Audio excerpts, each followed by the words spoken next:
subscriber request, and I had to jump into it. I'm super excited that we're forming this community. We've definitely come a long way. And so when I got this request, I was so happy. At Olaide Jadesola, thank you so much.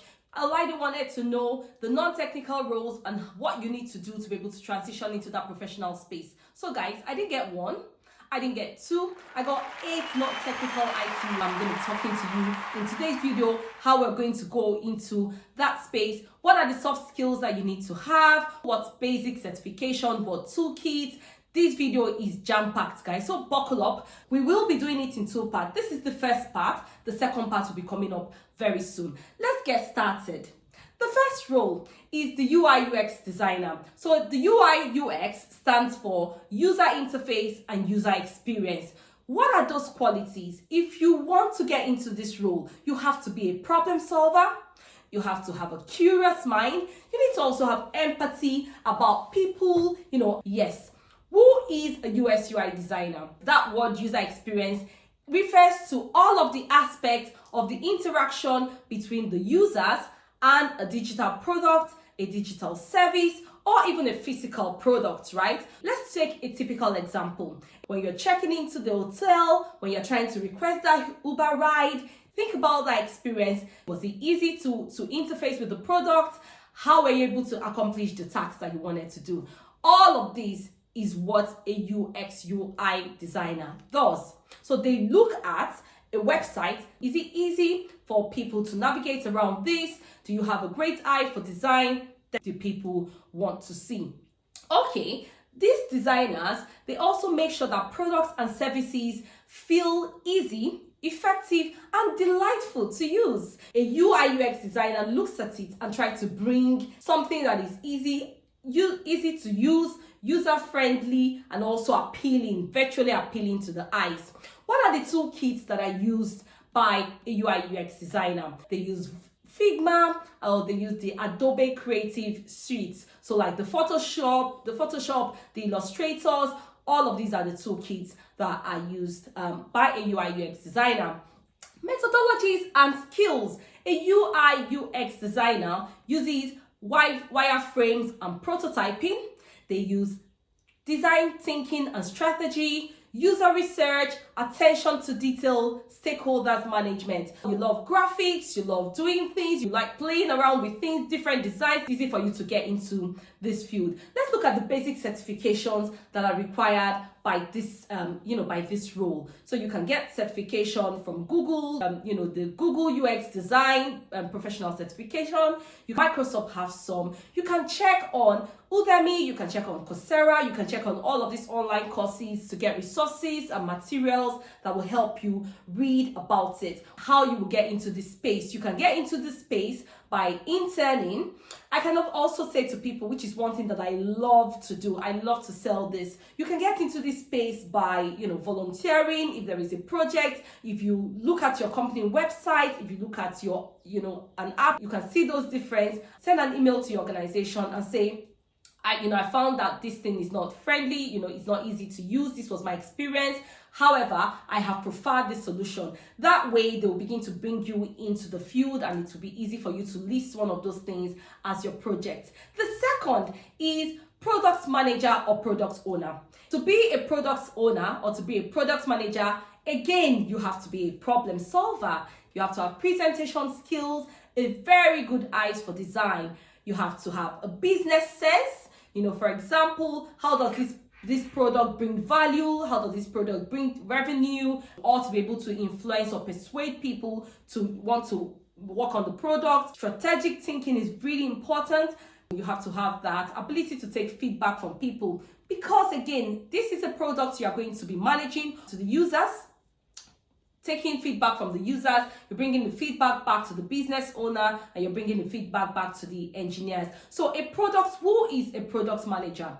A product manager is responsible for investigating and driving the development of a product. Yes, that person is a middleman between the users, the business and the engineers or the developers that are building that product, right? So you will be conducting things like product strategy. You have a product roadmap that you'll be showing to the engineering team that they would implement. Let's look at the toolkits that is needed by a product manager. So you need a toolkit like the Agile framework.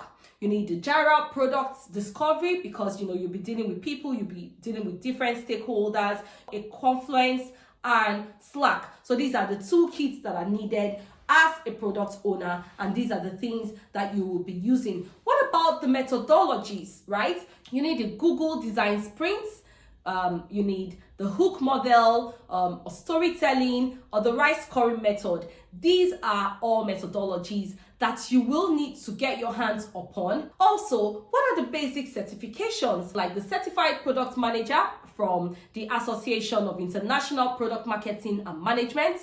We also have the Certified Scrum Product Owner from Scrum Alliance. We also have the Agile Certified Product Manager. I would also like to say that if you are currently a project manager, you can easily transfer. Now, we've got the third one, that's the technical sales. This is a role that you can get into with zero experience. So whether you've got zero experience in sales or in the technology space, you're not IT savvy, you don't know all of the JavaScript and all of the coding language and programming languages, this is something that you can get into. Again, I usually say to people that, there are certain skills that are very diverse. There are skills that you need to have. One of it, again, is problem solving. This is also a people-focused role. It's either you are an inside telesales representative, or you're a business development representative, or a sales development representative. You'll be converting leads to business for an organization. You have to have the willingness to learn. So we've got interpersonal skills. That is the skills that have to do with people. We've got technical sales skills. I would say basic IT skills, presentation skills, because you'll be talking to people a lot. You'll be selling your product or the service of an organization to them. Okay, enough of all of these skills. Who is a tech sales representative?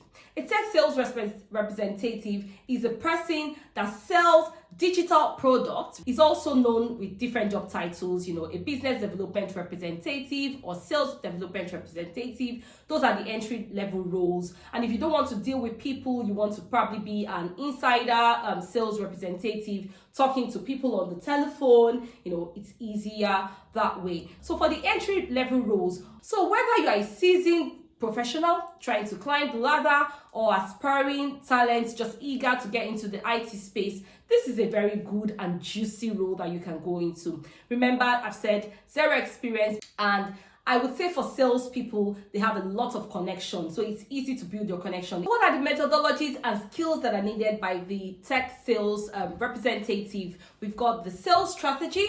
You have to be somebody that understands the CRM systems, which are the customer relations management system. You can learn them from online resources, that I've mentioned earlier. I'm not advertising for any program, but those are the well-known ones that you can see. What are the basic certifications that are required? You can do things like certified professional sales.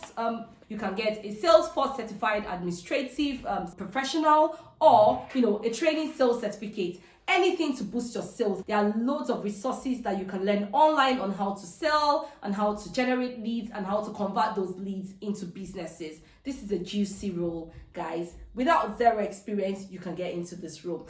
The fourth skill for today is the technical writer or the copywriter.